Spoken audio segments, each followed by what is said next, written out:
I'm Greg Hunter. Welcome to USAWatchdog.com for Friday, December 20th, 2019, the WNW 415. Well, they did it. They evidently did have the votes to impeach Trump, and the two of the same congressmen that, they were both men, two congressmen that voted against the inquiry voted against the impeachment. Of course, Tulsi Gabbard, she voted president. Yeah, that's what we need in a president. She just voted, I'm here. Because, he did it, but I just couldn't bring myself to... stop. Man up, girl. You want to be president? Pick a side. Either you think it's, unnecessary and unfair, and you vote it down, or you think he did it, what you said he did, that he did committed crimes, and then you vote for it. Not, well, I'm going to straddle this fence.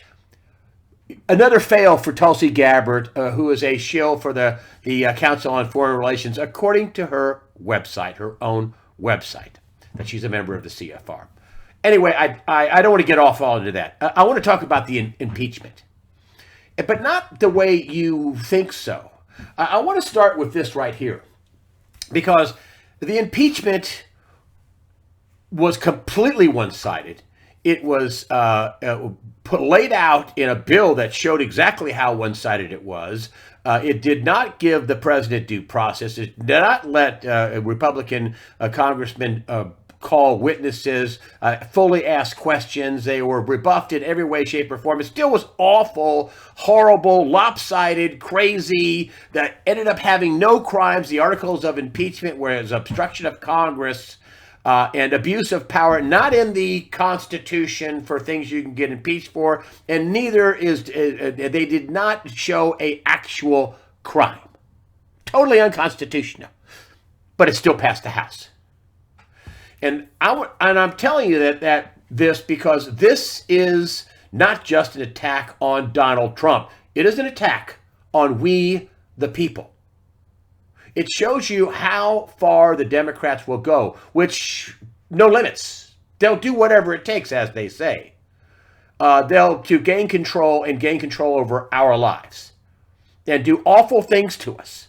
This is why this meme, you may think this is funny, but it's not really all that funny. In reality, they're not after me, they're after you. Yeah, we the people. I'm just in the way. This couldn't be any more true. I think the president actually tweeted this out. Other people have tweeted this out. But folks, this is what the impeachment, you could sum up the impeachment about just this way, that they're after we, the people. They don't care about your rights. I mean, look at the almost leader of their party, presidential candidate twice, two-time loser Hillary Clinton, who said to Chris Wallace on Fox, there are limits to the Second Amendment, and there are limits to the First. We're going to take your guns and do awful things to you, and you better not even mention a peep about it if we get in control. It'll be hate speech. This is scary, folks. I mean, this shows that things are going to get far worse before they get better. I mean, now you have Nancy Pelosi, who wants to run roughshod and dictate terms to the Senate. Of course, Mitch McConnell and Lindsey Graham are going to say, you don't get to do that. And then she says, well, it needs to be fair, quote unquote fair. I'm going to hold up the articles of impeachment and put it in limbo indefinitely while they gather, they get more phony evidence and make it up again. I mean, they did all kinds of things to President-elect Trump. They spied on him. That's a fact now. That is a fact. They ginned up a phony counterintelligence operation. Obama knew about it. This is according to multiple sources, including Obama's own director of national intelligence, James Clapper, who said at least twice on the air, I've heard it, that he's the one that directed the spying on Trump and the intelligence assessment, as he says. I mean, this goes all the way to the top. It's awful. And when they couldn't get anything to frame Donald Trump, they made it up. And then they have this new thing where we got this phone call. He releases the call. And again, they don't have anything, so they made it up. They made it up, folks. And they made it stick because they control the House of Representatives, the Democrats. And, I mean, Donald Trump's lawyers are looking into if they hold this thing up by, we're just not going to give it to the. I mean, have you hear of anything like this? I mean, I can't make this up. That Nancy Pelosi says that the president he's a clear and present danger to America. Yeah, we're not going to send this over to the Senate unless, we're going to hold it in limbo for them, make sure it's fair. So we can do the wrap-up smear on the president.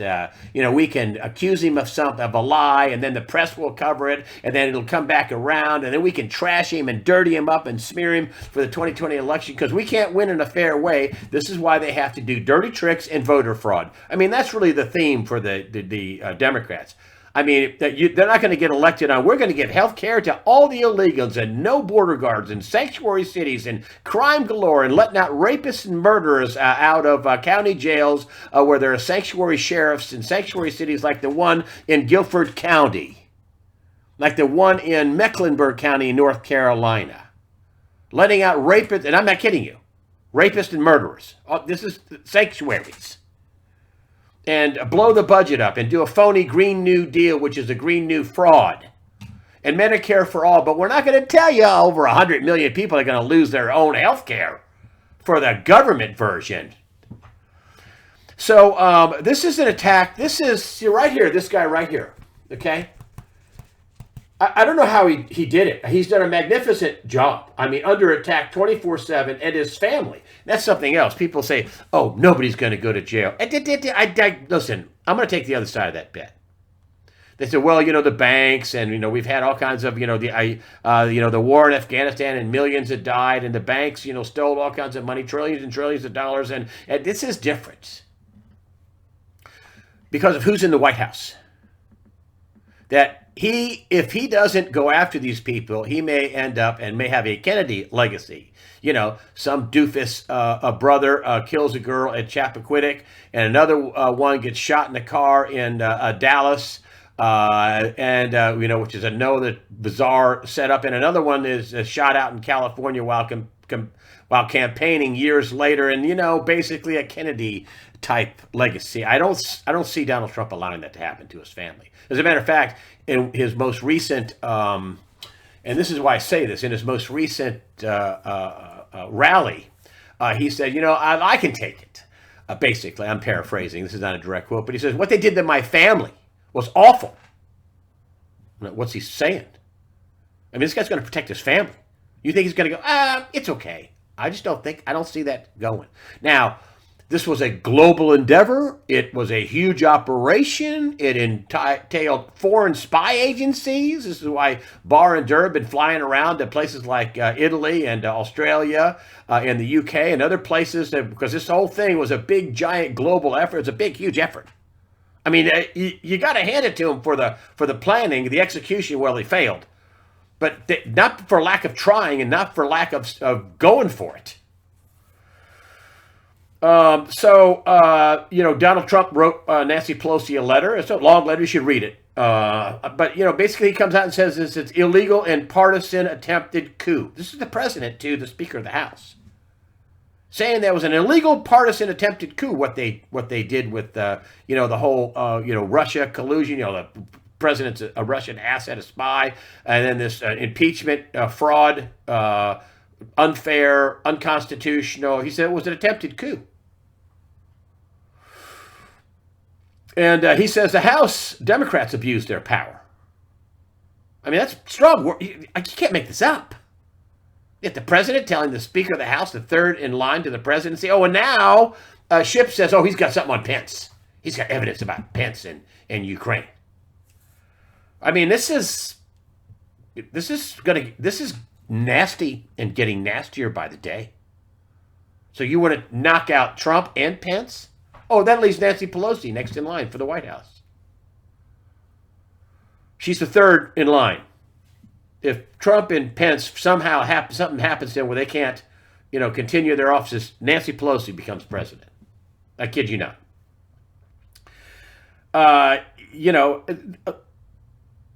The DOJ report doesn't mention Comey, but mentions Corney 163 times. I don't understand what that's all about, but that's bizarre. But Comey is who they're talking about, and he's in trouble. They're all in trouble, and they're all singing like a bird. Pelosi with this latest, you know, legal stunt. We're not going to give this to the Senate until we find out it's going to be fair. Meanwhile, all the candidates running for president on the Democrat side, as loony as they are, and not a single one of them's a normal. The relatively normal ones got blown out of the race early. They get to go after and impeach president who's not been acquitted. What are they going to do? Keep this cloud going, all year long? Probably. I mean, I don't put anything past the Democrats. They're underhanded. They have no morals. They have no scruples. They cheat. They lie. They're Democrats. They take bribes. And Pelosi, I don't want to take any questions now. I don't want to take any questions about impeachment. I guess you don't. The impeachment that's unconstitutional with articles that aren't laid out in the Constitution and no crime. You mean that impeachment? Yeah, okay, yeah, got it. And then you look at this, and this is something else I want to bring up. And this is by a TV station up here in Virginia. Second Amendment sanctuary movement continues to grow in Virginia. 90 Virginia counties, municipalities declared Second Amendment sanctuaries. This was a story of both the WDVJ-TV and also Breitbart chipped in on I'm taking pieces of both of them. Virginia Governor Ralph Northam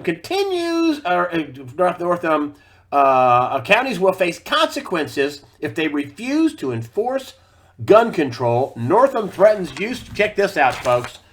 The governor threatens use of the National Guard to confiscate weapons with new state gun laws, and they're going to make just about everything a assault weapon. And then he's maybe backed off a little bit and says, well, as long as you register your guns, so we can come take them away in the middle of the night. And the Democrats are showing us, and I think this is a trial balloon. Northam is a trial balloon. This is the we kill baby governor. If a baby makes it out of an abortion, we'll stick him in a room and just, let him die. Make him comfortable. Let him die. That's him. He's threatening to use the Virginia National Guard to confiscate guns. The National Guard's really squeamish. Some people in Virginia are very squeamish about this. And this now you're finding out really what the Democrats want. This common sense gun control. Common sense is take away your rights. That's the common sense, because then we can steal from you. That's really what they want to do, folks. This idea of common sense. No. They hate the Second Amendment. They hate your rights. They hate you. And this goes for Democrats that put up a stink too. One of the Democrats that voted against it. Remember, I told you very beginning, the two Democrats that voted not to go after the impeachment inquiry. Now they also voted not to impeach. One of them's already flipped to be a Republican. I said that right off the bat. They might as well flip over to be a Republican. They're person non grata. They're not going to get a dime from the DMC, although it's broke. They're not going to get anything. They should just flip over. And actually, I think I predict the other one probably will too. Because now they're saying, we got big pressure from Nancy Pelosi. The only bipartisan vote was not to do it. Not to do the inquiry and not to impeach. That was the only bipartisan vote. But this is what these guys want. This is, this is continuation of the debates where we're going to take away your guns. We're going to take away your AR-15s. We're going to take away your gun rights. This is their deal, and it's coming out in full view. This is why this impeachment thing is not. Don't consider this an attack on Donald Trump. And even for people who didn't vote, the people who vote for Trump that voted for that criminal Hillary or Bernie in the primaries, but this is for anybody that stands up to them. And this is maybe why 25% of the people attending Trump's rallies are Democrats. They're like, whoa, we're into crazy town now. And they're just coming out with it. There was a poll by the Washington Post, at least in part, that talked about the doing away with the Second Amendment. 80% of the people said, no. They can only get 39% of Democrats to do away with the Second Amendment.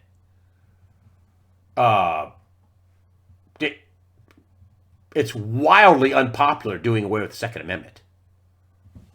And that's really what they want to do. Meanwhile, the reason why they're kicking and screaming so much, and let's just talk about Rudy Giuliani for a minute. Yeah, he was, before mayor of New York City, he was a federal prosecutor in the Southern District of New York. That's where you put the baddest of the bad boys. I mean, he went after crime bosses, he went after Milken, he went after Walsh, he went after a lot of very successful. So Giuliani is the president's personal attorney. He knows something about how to put together a case. And he knows what he could say and not get sued. And, you know, you have the press, everybody in the White House, was it that Jonathan idiot Carl? My sources say, stop. What sources? Who? My sources say, you know, everybody in the White House wants Giuliani to stop. Is that why Giuliani is using the president's Twitter feed with 66,000, million people? Is that why the president's allowing Giuliani to tweet out on his Twitter with 66, 67 million people because he wants him to stop? I don't think so. Giuliani has about 600 plus thousand people in his Twitter feed, but the president is the Mac Daddy. And then here we have Giuliani, who rips into crooked Ambassador Yovanovitch. I forced her out because she's corrupt. There's documented evidence she committed perjury. And then we go on here, the Gateway Pundit, Rudy Giuliani tweet. This is his tweet now, folks. Impeachment is part of the Dem cover-up. Extortion, bribery, money laundering. Hold on. Goes beyond. This is his tweet. It goes beyond Biden's. Also, DNC collusion with Ukraine to destroy candidate Trump. So this is they're accusing of the president. Of course, they didn't put it in their articles of impeachment. They accuse him of money laundering and bribery, which didn't happen. But yet it sure looks like it did with Biden and the Bidens, and not just in Ukraine. But how did Hunter Biden and his group get $500 million out of China? And there's other Democrats involved and other children of Democrats involved, like John Kerry, and John Kerry's involved. Other Republicans are involved, and it's a big giant kickback scheme. We're gonna put out foreign aid, and then you're gonna kick it back to our foundations and our campaigns and our personal wallets and our children and whatever. But, Giuliani is calling this impeachment part of a Dem cover-up of extortion, bribery, money laundering.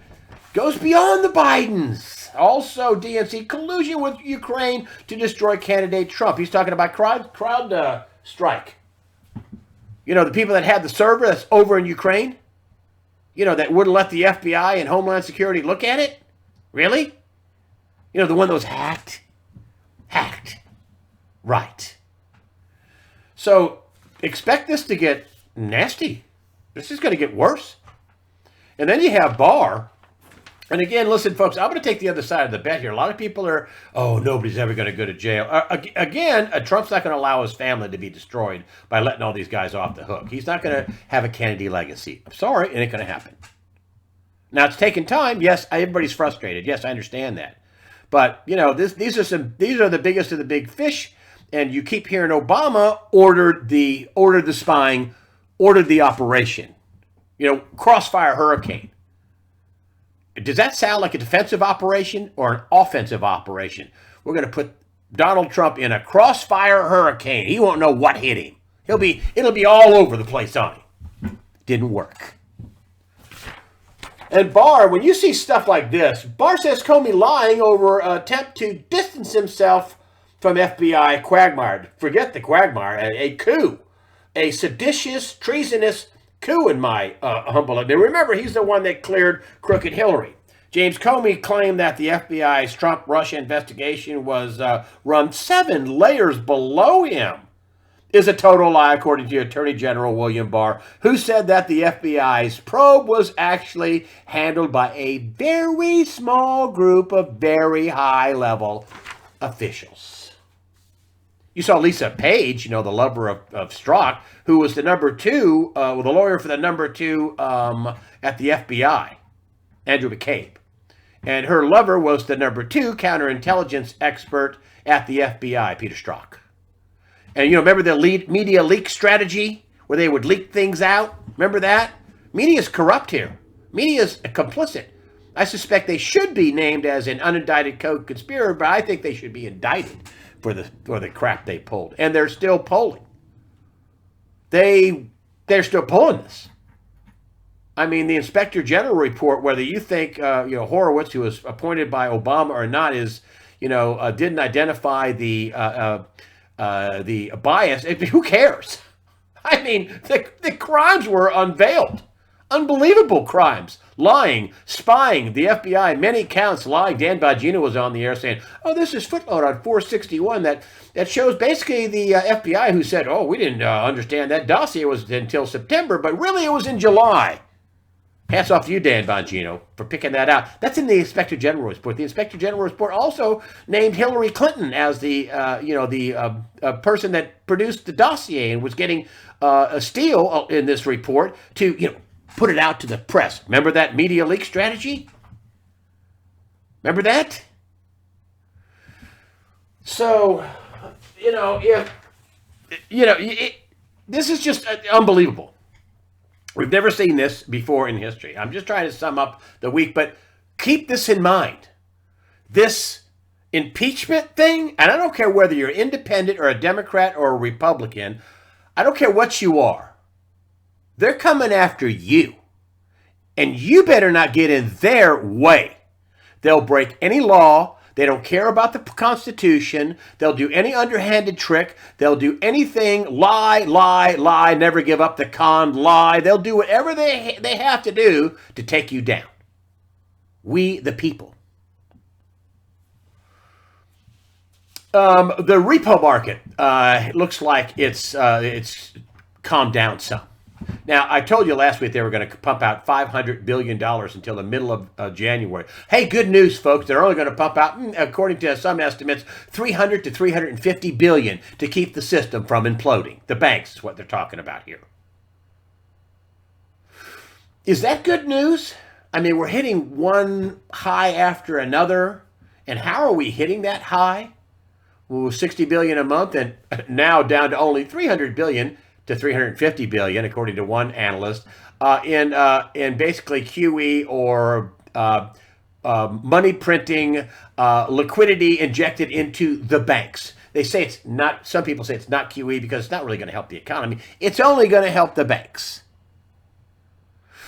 And listen, I think Donald Trump's done a fantastic job, but we got tons of debt, and they're afraid of this rolling over, and they're afraid of it going kaboom.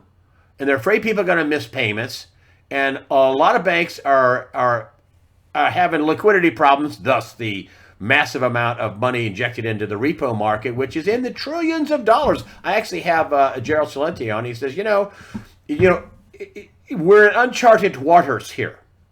Nobody ever realized how much they would continue to pump out. And Celente says, listen, they pumped out trillions of dollars to keep this thing going. And he thinks it'll keep going through the election. But 2021, look out. I've always thought they're going to try to keep it going, but wow, there's a lot of debt. I mean, who knows? I don't know.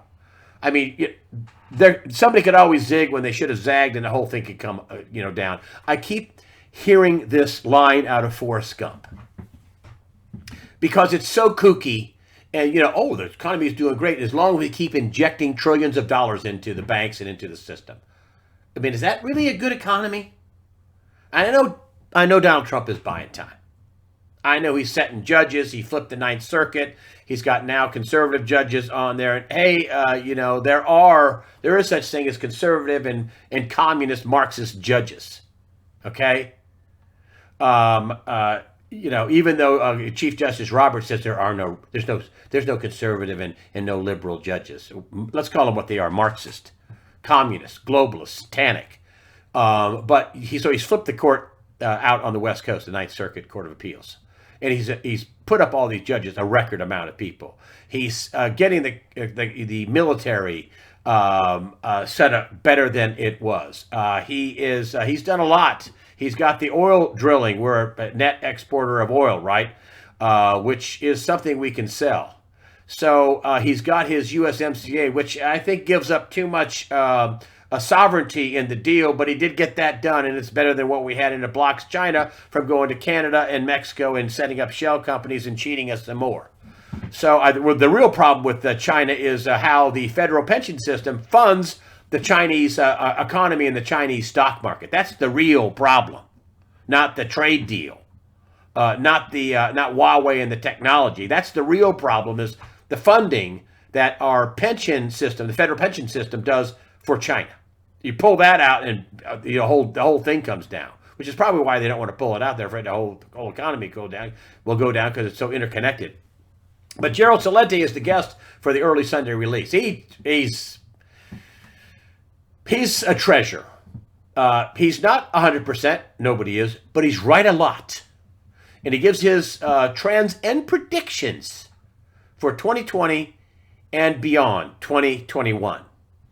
And you won't want to miss this. The other thing I want to bring up real quick, and I don't want to spend a lot of time on this, is, last year I worked over Christmas. I'm not complaining. I don't want to whine, but I had server problems and a bunch of behind-the-scenes problems. I was going to take off last year at Christmas, and I didn't. And I really kind of work 7 days a week because there's always, email to answer and comments to post and people to book and things to edit and tech problems and attacks and all this other stuff in the back end.